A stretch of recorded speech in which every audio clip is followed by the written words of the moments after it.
नमस्कार मित्रांनो, सरळ स्टुडंट पोर्टल 2025-26 ची अत्यंत महत्त्वाची अपडेट, महत्त्वाची माहिती आपण या व्हिडिओच्या माध्यमातून जाणून घेणार आहोत. थंबनेल आपण बघितलेला आहे, आपल्या लक्षात आलेलं असेल. तर मित्रांनो, आपल्याला संच मान्यता 2025-26 जी आहे ती आपल्याला परत एकदा फॉरवर्ड करावी लागू शकते आणि ती फॉरवर्ड केल्यानंतरच आपली जी विद्यार्थी संख्या असणार आहे ती ग्राह्य धरल्या जाणार आहे. तर अत्यंत महत्त्वाची अपडेट, महत्त्वाची माहिती मित्रांनो सरळ स्टुडंट पोर्टलवर आलेली आहे. तर त्याची संपूर्ण माहिती मी आपल्याला या व्हिडिओमध्ये देणार आहे. तर नमस्कार, मी राज मेश्राम, मराठीशाळा.com या यूट्यूब चॅनलवर पुन्हा एकदा आपलं सहर्ष स्वागत आहे. मित्रांनो, सरळ स्टुडंट पोर्टल 2025-26 चा अत्यंत महत्त्वाचा व्हिडिओ होणार आहे. संच मान्यताबाबत पोर्टलवर अतिशय महत्त्वाच्या सूचना आलेल्या सोबत काही इतर महत्त्वाची सुद्धा माहिती असणार आहे. संपूर्ण सविस्तर माहिती जाणून घेण्यासाठी व्हिडिओला स्किप न करता पूर्ण बघा. चॅनलवर जर नवीन असाल तर चॅनलला सबस्क्राइब करायला विसरू नका आणि व्हिडिओ जर आवडला तर व्हिडिओला लाईक व शेअर करा. चला तर मग सुरू करूया.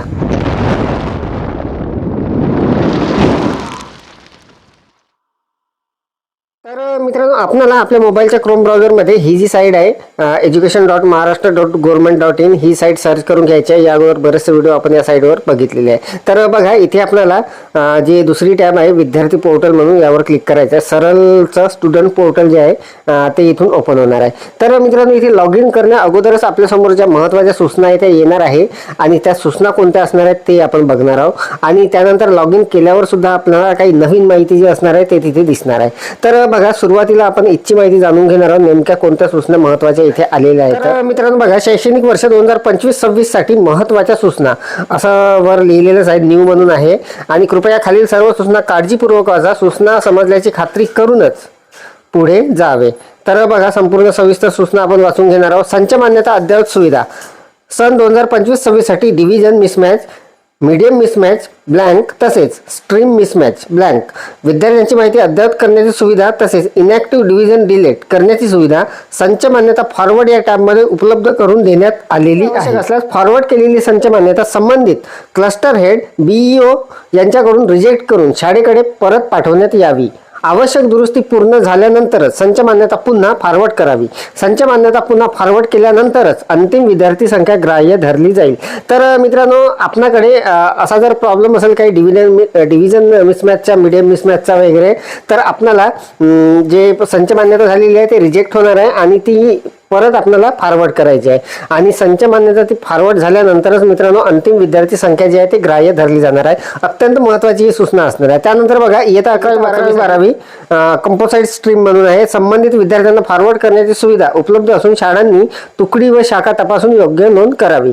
त्यानंतर क्लस्टर कोडचा वापर, सर्व केंद्रप्रमुख बदललेला क्लस्टर कोड वापरून लॉग इन करावे. प्रथम लॉग इन नंतर पासवर्ड बदलवणे अनिवार्य आहे.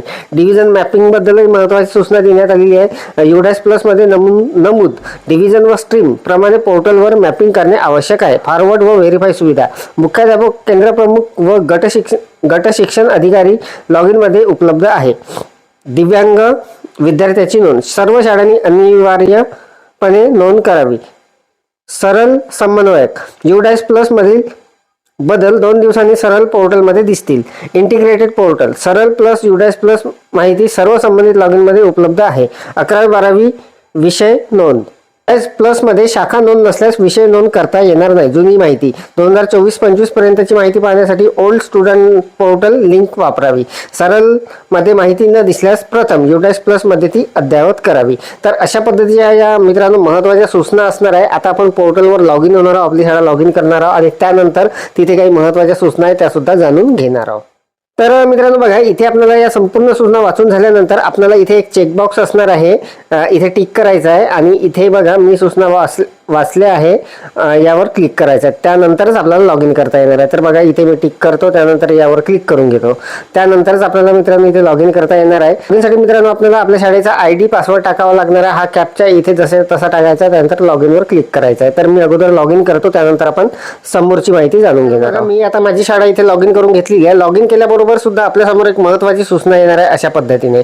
तर आता ही सूचना नेमकी कोणती असणार आहे ते सुद्धा आपण जाणून घेऊ. इथे आपण पोर्टलवर लॉग इन झाल्याबरोबर आपल्यासमोर ही जी सूचना आलेली आहे महत्त्वाची सूचना, तर ती सुद्धा आपण पाहून घेऊ. संच मान्यता अद्ययावत सुविधा न्यू सन 2025-26 साठी खालील दुरुस्ती सुविधा संच मान्यता फॉरवर्ड टॅबमध्ये उपलब्ध करून देण्यात आलेली आहे. जर मित्रांनो काही दुरुस्ती असेल तरच आपल्याला परत संच मान्यता फॉरवर्ड करावी लागणार आहे, अन्यथा आपल्याला नाही करायची आहे. डिव्हिजन मिसमॅच दुरुस्ती, त्यानंतर मीडियम मिसमॅच दुरुस्ती, त्यानंतर स्ट्रीम मिसमॅच, त्यानंतर इनॅक्टिव्ह डिव्हिजन डिलीट करण्याची सुविधा.